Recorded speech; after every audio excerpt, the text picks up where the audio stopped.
Didik adalah seorang lelaki berusia 30-an yang menjalani kehidupan sederhana sebagai kenek sopir truk. Setiap hari, ia dan rekannya, Wawan, melakukan perjalanan jauh mengantarkan barang ke berbagai daerah.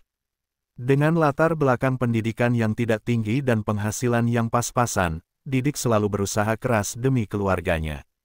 Ia menikah dengan Sari, seorang wanita yang setia dan sabar, yang mengelola warung kecil di desa mereka. Suatu malam, setelah menyelesaikan pengiriman barang ke perkebunan kelapa sawit di Sumatera, Didik dan Wawan memutuskan untuk pulang lebih awal. Mereka melewati jalan yang sepi, dikelilingi pepohonan tinggi dan suasana malam yang mencekam. Didik merasa lelah, tetapi ada sesuatu yang mengusik pikirannya. Ia merasa seolah ada yang mengawasi mereka dari kegelapan. Didik, kau dengar suara aneh? Tanya Wawan, yang juga merasakan ketegangan di udara. Didik menggeleng, tetapi hatinya berdebar. Mereka melanjutkan perjalanan, tetapi semakin jauh dari keramaian, ketegangan semakin meningkat. Setiba di Alas Roban, tempat yang dikenal dengan berbagai cerita mistis, mereka memutuskan untuk beristirahat sejenak. Didik turun dari truk dan berjalan menjauh, merasakan udara malam yang dingin. Saat ia menjelajahi area tersebut, matanya tertangkap oleh kilauan sesuatu di antara semak-semak. Dengan rasa penasaran, Didik mendekati sumber cahaya itu. Di sana, ia menemukan sebuah keris besar, bersinar dengan cahaya misterius. Di samping keris tersebut, ada selendang kuning yang terlipat rapi. Didik merasakannya sangat istimewa. Tanpa berpikir panjang, ia mengambil selendang itu dan membawanya pulang. Sesampainya di rumah, Sari menyambutnya dengan senyuman. Didik menunjukkan selendang kuning tersebut. Lihat, Sari, aku temukan ini di Alas Roban, katanya dengan antusias. Sari mengamati selendang itu dengan skeptis, tetapi Didik merasa ada sesuatu yang ajaib tentang benda tersebut. Beberapa hari setelahnya, Didik merasakan perubahan yang luar biasa. Usaha warung Sari mulai ramai pengunjung.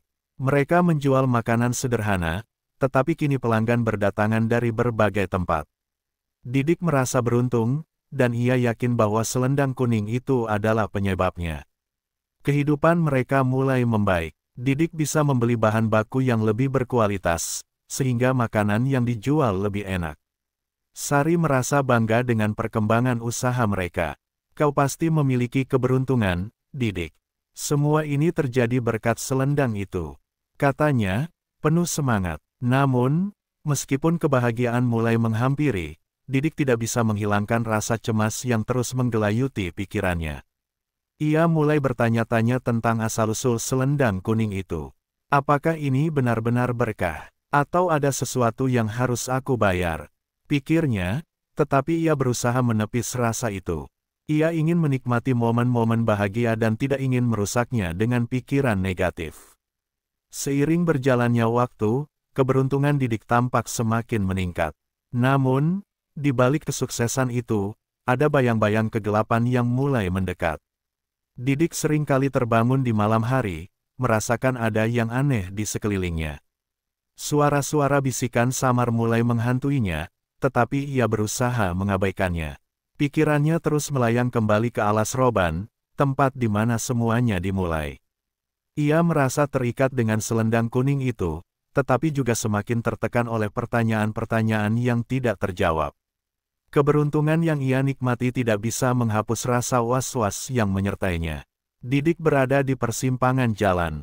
Kehidupan yang lebih baik tampak di depan mata, tetapi bayang-bayang misterius mengintai, menunggu saat yang tepat untuk mengambil kembali apa yang telah diberikan. Apakah Didik akan terus mengejar keberuntungan ini, ataukah ia akan berhenti sebelum terlambat? Ini adalah awal dari perjalanan yang akan mengubah hidupnya selamanya. Setelah menemukan selendang kuning di Alas Roban, kehidupan Didik dan Sari berubah drastis. Usaha warung mereka, yang sebelumnya sepi pembeli, kini ramai dikunjungi orang-orang dari desa dan daerah sekitar.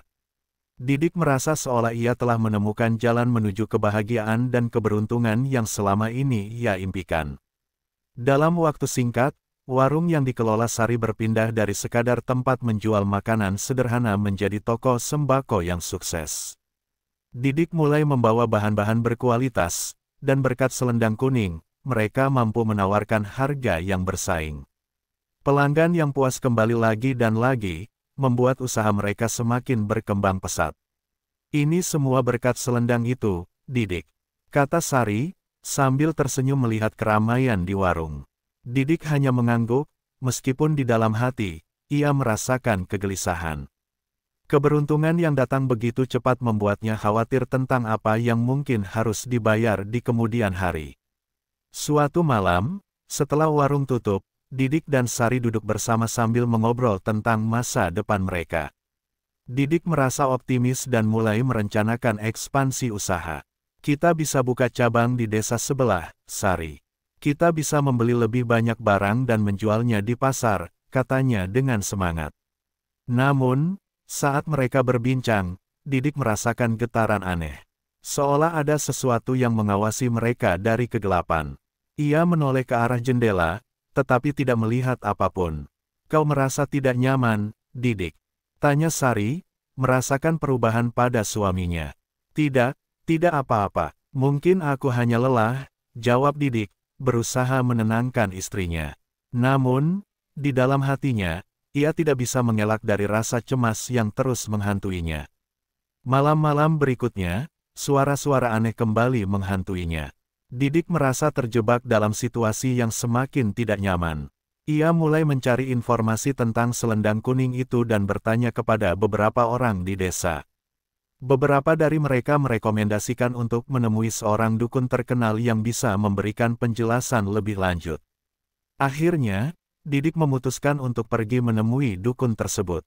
Dalam perjalanan menuju rumah dukun, Didik merasa campur aduk antara rasa ingin tahu dan ketakutan. Ketika ia sampai, dukun tersebut menyambutnya dengan tatapan tajam. Selamat datang, Didik. Aku sudah menunggumu, kata dukun dengan suara berat. Didik terkejut, merasa seolah dukun itu sudah mengetahui kedatangannya. Di dalam ruangan dukun, suasana terasa berat. Dukun mulai menjelaskan tentang selendang kuning yang Didik temukan. Itu bukan sembarang selendang. Ia memiliki kekuatan untuk memberikan keberuntungan, tetapi juga meminta imbalan, ujar dukun. Didik merasa jantungnya berdegup kencang. Imbalan, apa yang harus saya bayar? Dukun menjelaskan bahwa setiap keberuntungan yang diperoleh harus dibayar dengan sesuatu yang berharga. Ada ritual tertentu yang harus kamu lakukan untuk menjaga keberuntungan itu. Tanpa ritual, semua yang kau miliki akan hilang, lanjut dukun. Didik merasakan ketakutan yang mendalam. Ia tidak ingin kehilangan semua yang telah ia bangun bersama Sari. Namun, ia juga merasa ragu untuk melakukan ritual yang diminta. Apa yang harus saya lakukan? Tanyanya dengan suara bergetar. Setelah pertemuan itu, Didik pulang dengan pikiran yang berkecamuk. Ia merasakan tekanan untuk melakukan ritual yang diminta dukun, tetapi di sisi lain, ia tidak ingin terlibat dalam praktik yang bisa membahayakan dirinya atau keluarganya. Kehidupan mereka terus berjalan, dan keberuntungan masih berpihak kepada Didik. Toko sembako mereka semakin maju, dan Didik mulai mendapatkan pengakuan dari masyarakat. Namun, di balik kesuksesan itu, bayang-bayang ketakutan selalu mengintai. Suatu malam, saat Didik sedang tidur, ia terbangun oleh suara bisikan, "Didik, lakukan ritualnya, atau semuanya akan hilang." Suara itu terdengar jelas di telinganya, ketakutan melanda, dan ia terbangun dalam keadaan berkeringat. Ia menatap Sari yang tertidur di sampingnya, merasa semakin tertekan. Didik mulai mempertanyakan keputusan yang diambilnya. Apakah semua ini sepadan?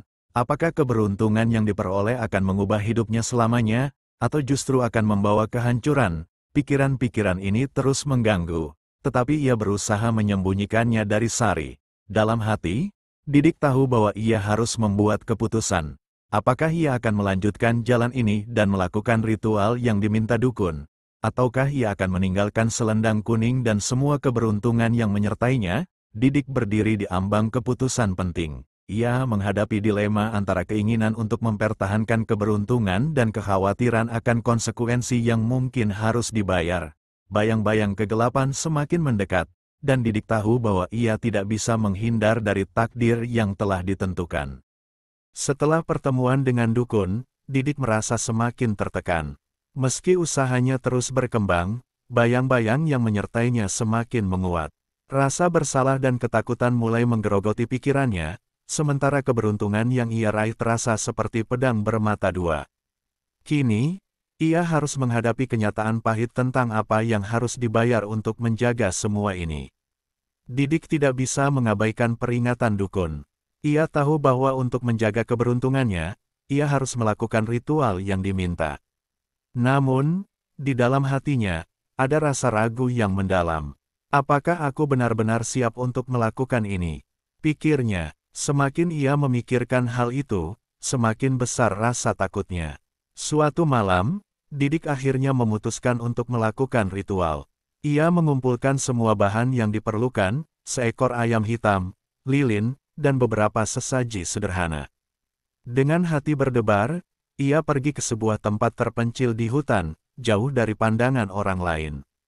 Setelah mempersiapkan semua, Didik mulai membaca mantra yang diajarkan oleh dukun. Suara hutan malam membuatnya merasa semakin cemas. Saat ia memotong leher ayam tersebut dan melihat darahnya mengalir, rasa ngeri menghantui pikirannya. Apa yang aku lakukan? Bisiknya. Namun, ia merasa terjebak. Ia sudah terlalu jauh dalam perjalanan ini. Setelah melakukan ritual, Didik merasa ada sesuatu yang berubah. Selendang kuning yang selama ini membawa keberuntungan kini terasa semakin berat. Ia merasakan aura yang berbeda, seolah ada sesuatu yang mengawasi setiap langkahnya. Meski usaha warung mereka terus sukses, Didik tidak merasa tenang. Suara-suara aneh kembali menghantuinya di malam hari, dan bayangan-bayangan gelap muncul dalam mimpinya. Sari, yang menyadari perubahan pada suaminya, mulai khawatir. Didik, kau tidak seperti biasanya. Apa yang terjadi? Tanya Sari, penuh kepedulian. Didik berusaha tersenyum, tetapi tidak bisa menyembunyikan kegelisahan yang menggelayut dalam hatinya. Tidak ada, Sari. Mungkin aku hanya lelah, jawabnya, tetapi Sari tidak yakin. Ia merasa ada sesuatu yang lebih dalam yang sedang terjadi. Didik berjanji pada dirinya sendiri untuk tidak membebani istrinya dengan beban pikiran yang ia alami.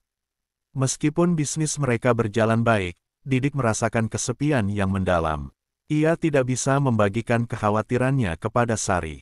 Ia merasa seperti terperangkap dalam kebohongan, di mana kebahagiaan yang ditampilkan di depan publik hanyalah topeng. Dalam hati, ia merindukan kehidupan yang sederhana, di mana ia tidak perlu khawatir tentang kekayaan dan pesugihan. Suatu malam, saat pulang dari pasar, Didik melihat seorang anak kecil sedang bermain di pinggir jalan. Anak itu tersenyum ceria, dan Didik merasa terenyuh. Ia teringat masa kecilnya yang sederhana, saat kebahagiaan tidak diukur dengan harta. Apa aku masih bisa kembali ke hidup seperti itu? Tanyanya dalam hati. Namun, saat ia melihat ke belakang, ia melihat bayangan gelap di sudut jalan. Ketakutan melanda, dan ia mempercepat langkahnya pulang. Momen-momen seperti ini semakin sering terjadi, dan Didik merasa dunia di sekelilingnya semakin menakutkan. Ia berusaha berpegang pada keyakinan bahwa semua ini akan berakhir baik, tetapi keraguan terus menghantuinya. Setelah beberapa minggu, Didik memutuskan untuk kembali menemui dukun. Ia merasa perlu mendapatkan penjelasan lebih lanjut tentang apa yang terjadi setelah ritual pertama. Dalam perjalanan menuju rumah dukun, kekhawatiran semakin menggelayuti pikirannya. Apakah aku akan mendapatkan jawaban yang aku cari? Pikirnya, ketika tiba, dukun menyambutnya dengan tatapan serius. Aku tahu kenapa kau kembali, Didik. Ada sesuatu yang tidak beres, ujar dukun. Didik merasakan ketegangan di udara. Apa yang terjadi padaku? Tanyanya, suara bergetar. Dukun menjelaskan bahwa setiap ritual membawa konsekuensi. Kau harus memberikan lebih banyak untuk menjaga keberuntunganmu. Jika tidak, semua yang kau miliki bisa hilang dalam sekejap, ungkap dukun. Didik merasakan dunia di sekelilingnya runtuh. Apa yang harus aku lakukan? Tanyanya dengan putus asa. Kembali ke rumah, Didik merasa terjebak dalam lingkaran setan. Setiap kali ia berusaha untuk melangkah maju, bayang-bayang masa lalu dan pilihan yang buruk menghantuinya. Ia merasa semakin terasing dari Sari, yang tidak bisa memahami beban yang ia tanggung. Aku tidak bisa terus hidup seperti ini, pikirnya. Di malam hari, saat melihat selendang kuning yang tergantung di dinding, Didik merasakan penyesalan yang mendalam. Apa yang telah aku lakukan?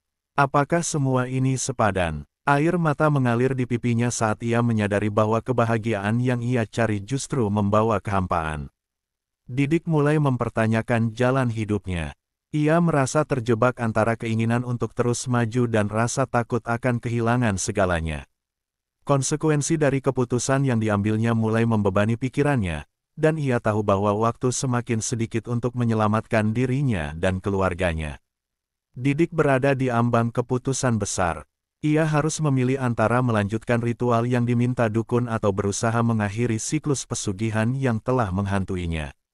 Dalam hati, ia tahu bahwa apapun pilihan yang diambil, akan ada konsekuensi yang harus dihadapi. Ketakutan dan penyesalan menyelimuti pikirannya. Apakah ia akan terus terjebak dalam jalan yang penuh risiko ini, ataukah ia akan berani mengambil langkah untuk menghentikannya? Semuanya tergantung pada keputusan yang akan ia buat, yang akan menentukan takdirnya dan keluarganya. Setelah melakukan ritual kedua yang diminta dukun, Didik merasa terjebak dalam pusaran ketidakpastian. Meskipun bisnis mereka terus berjalan baik, ketenangan yang ia harapkan tidak kunjung datang.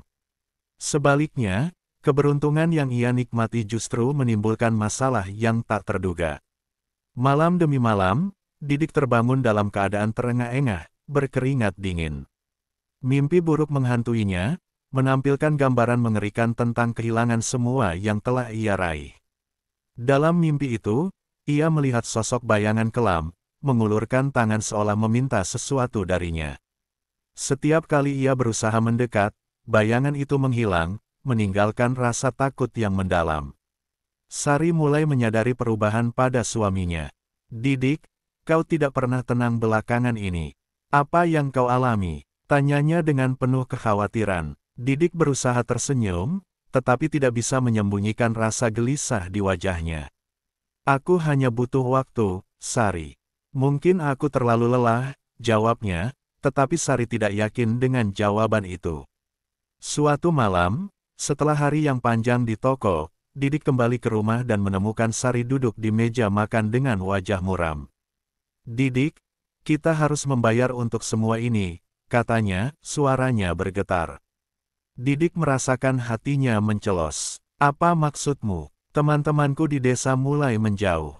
Mereka bilang ada yang tidak beres dengan kita. Mereka merasa aneh dengan semua keberuntungan yang datang begitu cepat, jawab Sari. Didik merasa tertekan. Ia tahu bahwa keberuntungan seringkali membawa kecurigaan di kalangan orang-orang. Aku akan memperbaikinya, Sari.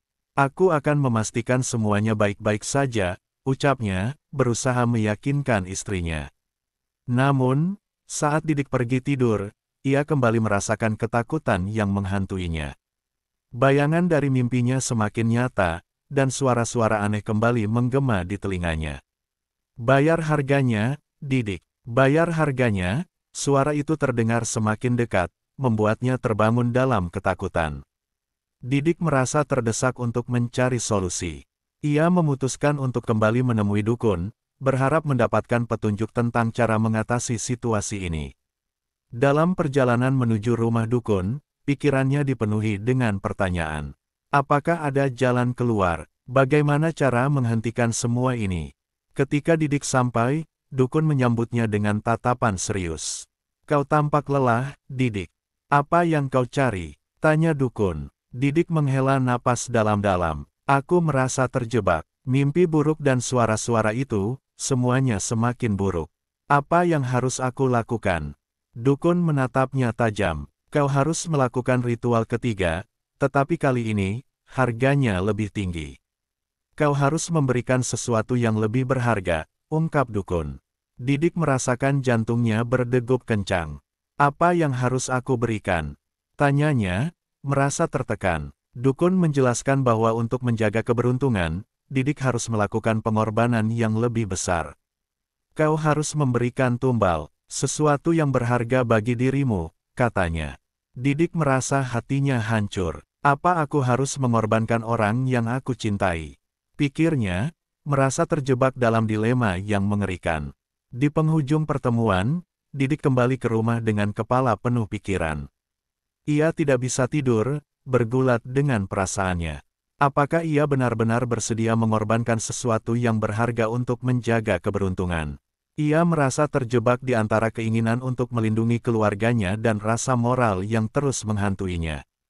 Kondisi di rumah semakin memburuk. Sari merasa ada yang tidak beres dengan suaminya. Ia mulai curiga bahwa Didik menyimpan sesuatu yang besar. Didik, jujurlah padaku. Apa yang kau sembunyikan? Tanyanya, matanya penuh dengan keprihatinan. Didik berusaha menenangkan Sari. Tidak ada yang perlu dikhawatirkan. Kita akan baik-baik saja, jawabnya, tetapi dalam hatinya, ia merasa semakin tertekan.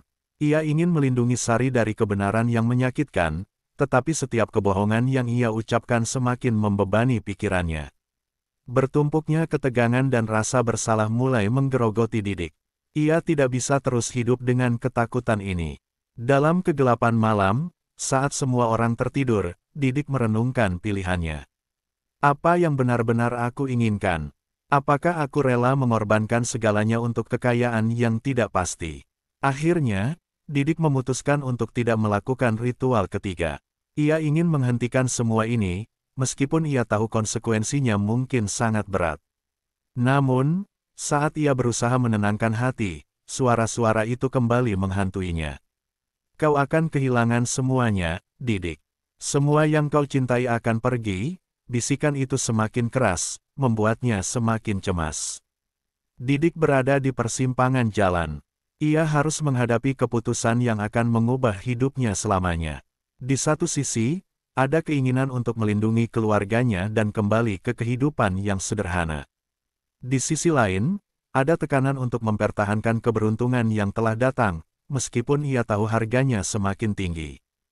Ketakutan dan penyesalan mengisi ruang pikirannya. Didik tahu bahwa tidak ada jalan keluar yang mudah, dan setiap pilihan yang diambil akan membawa konsekuensi yang harus dihadapi. Dalam kegelapan malam, ia merasa terjebak antara dua dunia, dunia kekayaan dan dunia yang penuh dengan moralitas. Semua ini menunggu untuk terungkap dalam langkah selanjutnya yang akan diambilnya. Setelah berbulan-bulan terjebak dalam siklus pesugihan dan dilema moral, Didik akhirnya mencapai titik di mana keputusan harus diambil. Ketegangan yang menggelayuti hidupnya semakin menjadi-jadi, dan ia merasakan dampak dari setiap pilihan yang telah dibuatnya. Dalam perjalanan ini, semua keberuntungan dan kebahagiaan yang seharusnya diraihnya kini terasa seperti beban yang tak tertahankan. Didik memutuskan untuk kembali menemui dukun untuk mengonfirmasi keputusannya. Dalam perjalanan ke rumah dukun, ia merasakan beban di dadanya. Semua yang telah terjadi, keberuntungan yang datang cepat, mimpi buruk yang menghantuinya, dan suara-suara yang terus membisikkan ancaman, semuanya membuatnya semakin gelisah. Ketika ia tiba, dukun menatapnya dengan serius. Kau kembali, Didik. Apa keputusanmu? Tanyanya. Didik menelan ludah, merasakan ketegangan di seluruh tubuhnya. Aku tidak ingin melanjutkan ritual. Aku ingin menghentikan semuanya, ujarnya dengan suara bergetar. Dukun memandangnya dengan tatapan tajam. Kau harus tahu, keputusan ini tidak bisa diubah. Jika kau menolak untuk membayar harganya, semua yang kau miliki, keberuntungan, bisnis, bahkan keluargamu, akan diambil darimu, ungkap dukun. Didik merasa hatinya hancur. Apa aku harus mengorbankan sesuatu yang berharga? Tanyanya, merasa putus asa. Setelah pertemuan itu, Didik pulang dengan perasaan tidak menentu. Ia tahu bahwa keputusan yang diambilnya akan mengubah hidupnya. Di rumah, Sari menunggu dengan penuh harapan. Didik, apa yang dikatakan dukun? Tanyanya, matanya penuh kepedulian. Dia bilang kita harus siap membayar harganya. Aku tidak ingin melanjutkan semua ini, Sari, jawabnya, berusaha tegar. Namun, Sari merasa ada sesuatu yang lebih dalam. Apa ada yang kau sembunyikan dariku, Didik? Tanya Sari, merasakan ketidaknyamanan di dalam hatinya. Didik menatap istrinya dalam-dalam. Aku hanya ingin kita kembali ke hidup yang sederhana. Aku tidak ingin kehilanganmu, ujarnya, tetapi ia tahu bahwa keputusan ini tidak akan mudah. Malam itu, Didik kembali terbangun dalam keadaan ketakutan. Suara-suara bisikan kembali menghantuinya. Bayar harganya, atau semuanya akan hilang. Rasa cemas menghantuinya, dan ia tidak bisa tidur. Ia duduk di tepi tempat tidur, memikirkan semua yang telah hilang, kebahagiaan, ketenangan, dan kedamaian. Ketika pagi tiba, Didik mencoba untuk berfungsi seperti biasa, tetapi hatinya terasa berat. Ia merasa seolah-olah ada sesuatu yang buruk akan terjadi. Saat ia pergi ke toko, ia melihat pelanggan yang dulu setia mulai menjauh. Masyarakat sekitar mulai berbisik tentang keanehan yang terjadi pada keluarga mereka. Seiring berjalannya waktu, bisnis yang dulunya sukses mulai merosot. Pelanggan yang datang berkurang, dan akhirnya, toko sembako mereka tutup. Didik merasa hancur. Semua yang ia banggakan kini hilang. Sari berusaha memberi semangat, tetapi Didik tahu bahwa hal ini bukan hanya tentang bisnis, tetapi juga tentang kepercayaan yang mulai goyah dalam hubungan mereka. Suatu malam, saat Didik pulang, ia menemukan Sari duduk di ruang tamu, wajahnya pucat. Didik, ada yang aneh dengan anak kita. Dia tidak mau makan dan terlihat sangat lemah, ungkap Sari, air mata mengalir di pipinya. Didik merasakan dunia seolah runtuh di hadapannya. Apa yang terjadi? Tanyanya, suaranya bergetar. Dalam keputusasaan, Didik memutuskan untuk kembali menemui dukun. Ia harus mendapatkan jawaban tentang apa yang terjadi dengan keluarganya. Ketika ia tiba, dukun menatapnya dengan tatapan penuh pengetahuan. Kau telah memilih jalanmu, Didik. Sekarang, semua yang kau miliki harus dibayar, kata dukun, suaranya berat. Aku tidak ingin kehilangan keluargaku. Apa yang harus aku lakukan? Didik berteriak, merasa putus asa. Dukun memberitahu bahwa untuk memulihkan semuanya, ia harus melakukan ritual pengorbanan yang lebih besar, satu yang akan mengubah segalanya. Didik merasa terjepit di antara cinta untuk keluarganya dan rasa takut akan kehilangan segalanya. Dalam hatinya, ia berdoa agar bisa menemukan jalan keluar tanpa harus mengorbankan orang yang dicintainya. Keesokan harinya, saat Didik pulang ke rumah, ia menemukan Sari dan anak mereka tergeletak lemah. Panik melanda, dan ia berlari untuk memanggil bantuan. Namun, saat mereka tiba, semuanya terlambat. Anak mereka telah pergi, dan Sari terkulai dalam kesedihan. Didik merasakan kesedihan yang tak tertahankan. Semua yang ia usahakan untuk dipertahankan justru hilang dalam sekejap. Ia terjatuh, merasakan dunia seakan runtuh di sekelilingnya. Apa yang telah aku lakukan? Teriaknya, menyesali setiap pilihan yang diambil. Dalam keputusasaan, Didik menyadari bahwa mencari kekayaan dengan cara yang salah hanya akan membawa kehampaan dan penyesalan. Ia kini terjebak dalam kesedihan yang mendalam, menghadapi konsekuensi dari keputusannya yang telah merenggut segalanya. Di akhir cerita, Didik duduk sendirian di ruangan kosong, merenungkan semua yang telah hilang. Keberuntungan yang ia cari kini terasa seperti kutukan. Ia menyadari bahwa kebahagiaan sejati tidak dapat dibeli dengan kekayaan, dan bahwa cinta serta hubungan yang baik adalah hal yang paling berharga dalam hidup. Dengan air mata mengalir, Didik berjanji pada dirinya sendiri untuk tidak pernah mencari jalan pintas lagi. Namun, penyesalan dan kesedihan yang menyertai keputusannya akan menghantuinya selamanya. Cerita Didik menjadi pelajaran berharga bagi mereka yang terjebak dalam godaan untuk mencari kekayaan dengan cara yang tidak benar, bahwa terkadang, jalan menuju kebahagiaan sejati adalah dengan menerima kenyataan dan menghargai apa yang telah kita miliki.